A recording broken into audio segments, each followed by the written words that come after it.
azzurro, come un cielo d'agosto ce l'hanno contato, ma Idro solo furava verde, verde come l'erba che ogni giorno Petruzzo ci dava a mangiare alle sue pecorette.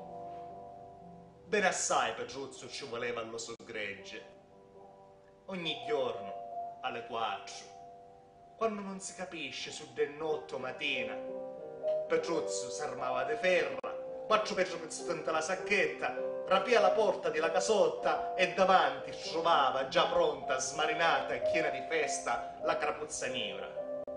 Petruzzo teneva 4 cani, mentre alle 4 ce n'era una più affezionata. Crapuzza nera Petruzzo l'aveva attiato, lo corpo di una crapuzza e lo colore nero come la serce. Bella, dolce e intelligente era. Petruzzo diceva che al crapuzza nera manca parola, ci mancava. Appena Petruzzo ne esce dalla casotta, crapuzza nera lo linchieva de sauti e de vasona. Petruzzo ci azzeccava la mano in la ucca e crapuzza nera a mo' di oco fingeva di mozzicare. A così, Satarianno, avanti Petruzzo e appresso crapuzza nera, si nievano a smarinare lo resto dell'armare. Petruzzo, crapuzza nera, 3 cani e 24 pecore si nievano sotto lo chiario della luna a cercare lo sole comparire. Petruzzo con un occhio vegliava attentamente sopra le pecore e con l'altro si perdeva ante la fantasia. Giorno era a pranzo nella casa del principe, un altro giorno era nel letto pieno di cuscina con una bella carusa che lo sventoliava al lato. Ma aveva una para di giorna, da settimane, magari di mese, va? Che Petruzzo si furava sempre la stessa cosa. Lo mare, azzurro, come lo cielo d'agosto ce l'avevano contato, ma Petruzzo se lo furava verde, verde come l'erba che ogni giorno Petruzzo ci dava a mangiare alle sue pecorette. Petruzzo non ne poteva più, o nel modo o nell'altro, allo mare a vaghire. Un giorno, allo mezzogiorno, chiamò crapuzza nera e ci disse: crapuzza nera, ti raccomando, rapala tutti e 2 gli occhi, che io è mancare una rangatetta. Lassò di guardia la fidata crapuzza nera e se ne un Toreggio. Toreggio l'aveva visto lo mare, e chi era Toreggio che ci contava dello mare azzurro come lo cielo d'agosto, ma Petruzzo se lo furava verde, verde come l'erba che ogni giorno Petruzzo ci dava a mangiare alle sue pecorette. Toreggio, oh Toreggio, mi porto il mare. Ma tu sai natare? No. E allora che ti porto a fare, o mare, Petruzzo? Prima ti insegno a natare e poi te ci porto. E tu mi insegni a natare? Addomandava speranzoso Petruzzo. Domani alle 6, puntuale, nella gibbia di Massariano. Che ancora Massariano l'orto non l'ha abbeverato e la gibbia sua è china d'acqua. Petruzzo era così contento che mai della sua vita, ma c'era un problema. Idro adora ci va a dare da mangiare i suoi pecoreggi. Per cui se fece coraggio, Toreggio, oh Toreggio, ma non potessimo fare più tardoleggio. Io adoro ci avessi a dare da mangiare i miei pecoreggi. E allora o mare te lo può scordare. No, vabbè, oh, che c'entra? Domani alle 6 puntuale nella gibbia di Massariano. Petruzzo era così contento che tornando allo suo gregge non si capiva tra Idro e crapuzza nera cui delle 2 si faceva più festa.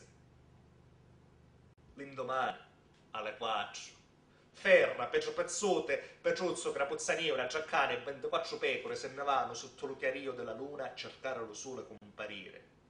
Ma stavolta, non appena Petruzzo intravisto lo sole, che ancora l'altro armale non se ne aveva accorgiuto, arrazzettò le sue pecorelle, chiamò crapuzza nera e ci disse: crapuzza nera, ti raccomando, rapale tutte e 2 gli occhi, che viene a mancare una rangatetta. Crapuzza nera, bella, dolce, intelligente era. Petruzzo diceva che crapuzza nera manca la parola e ci mancava. Alle 6 puntuali Petruzzo e Turiddu erano presso la gibbia di Massaruiano. Aspogliate Petruzzo, ci diceva Turiddu, lo quale già era in mutande.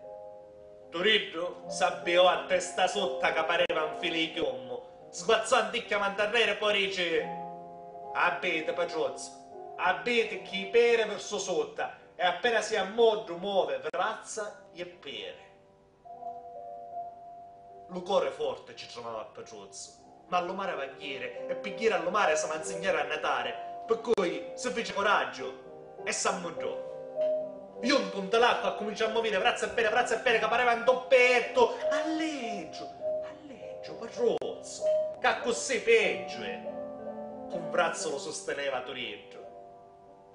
Petruzzo ci pigliò un gusto. Ah, non ci pareva che fosse stata così facile a natare. Lassamelo braccio, Turiddu, lassamelo braccio, che voglio ir solo. E alleggio, come un'ancilla zoppa, cominciò a nuotare da gibbia piena di fango e della marra.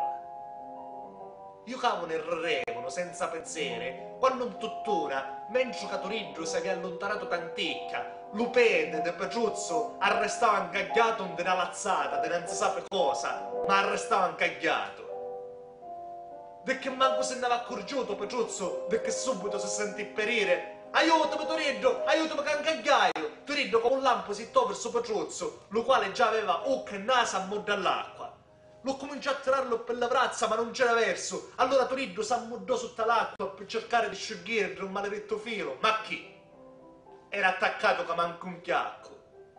E più volte Turiddu acchianava per pigliare un'occata d'aria e s'ammodava sotto. E ogni volta che s'ammodava, terrorizzato, guardava la panza di Petruzzo che si sciacanciava, causanza dell'acqua che non l'inchieva. Al 20° tentativo, come fu non fu, Turiddu sciogliò un maledetto filo. Correndo, senza muoversi, lo corpo di Petruzzo acchianava a pieno d'acqua. Turiddu aveva luciatona così forte che non rinesceva manco a respirare. E con l'ultima forza che ci avevano arrestato, portò fuori l'amico povero sventurato. Arrasponnami, ci schigliava dalla faccia Turiddu, che appena te recupigli, ti porto mare. Già una lacrima e l'altra, ci diceva Turiddu, lo quale ormai si era capacitato che non c'era più niente da fare. Nello mentre, in lontananza, sentisse una voce di femmina. Era la madre di Petruzzo che veniva una volta alla settimana per portarci le robe pulite e pigliarsi che dell'orde. Turiddu voleva morire insieme a Petruzzo, non sapeva che fare, lo voleva ammocciare. Poi pensò di vestirlo, ma mentre stava a pizzicarci le calze, una schicchia forte come a chidda di un'ancilla scannata ruppe il silenzio di morte. La madre con una mano canzia Turiddu e con tutto il corpo si intonde lo suo figliozzo. Piangeva interrotto e non si dava pace. Arrasponnami, vita mia, che non puoi essere che sei morto. La madre non si capacitava, perché Petruzzo, con tutto quello che aveva passato e con tutta l'acqua che si aveva bevuto, aveva restato bello e colorito. Solo la panzaretta aveva sciacanciata, pareva che dentro aveva due palommetti.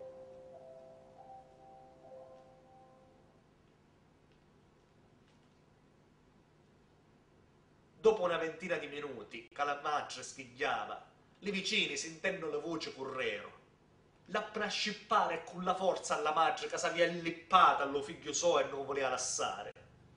Non appena riuscì a scipparla, la madre ittò l'ultima lacrima. E la sorte vosi che da lacrima e sa cascare proprio nella canaletta che portava l'acqua della gibbia.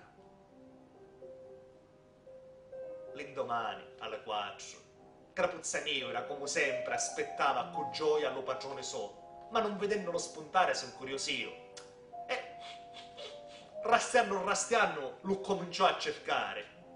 Giunta che era presso la gibbia di Massaro Iano, intesi più forte lo ciauro di Patruzzo e s'avventò delle robe che andavano arrestato. Crapuzzaniera, bella, dolce e intelligente era. Patruzzo diceva che a Crapuzzaniera manca la parola, ci mancava. Subito capì la mala sorte che ci aveva toccato allo suo padrone, pigliò la canottera in la bocca e tornò allo suo gregge. L'indomani, alle 4, quando non si capisce se è notte, se è mattina, Crapuzzaniera, Giaccane e 24 pecore se ne vanno sotto lo chiario della luna a cercare lo sole comparire. Crapuzzaniera con un occhio veglia attentamente sopra le pecore e con l'altro si perde nella fantasia, azzurro, come un cielo d'aosto ce l'avano contato, ma era solo fuori verde, verde come l'erba che ogni giorno Patruzzo ci dava a mangiare alle sue pecorette. Ma quel giorno Crapuzzaniera si trovò a passare vicino a un fiume e in quel fiume vi era specchiata una e una sola stella.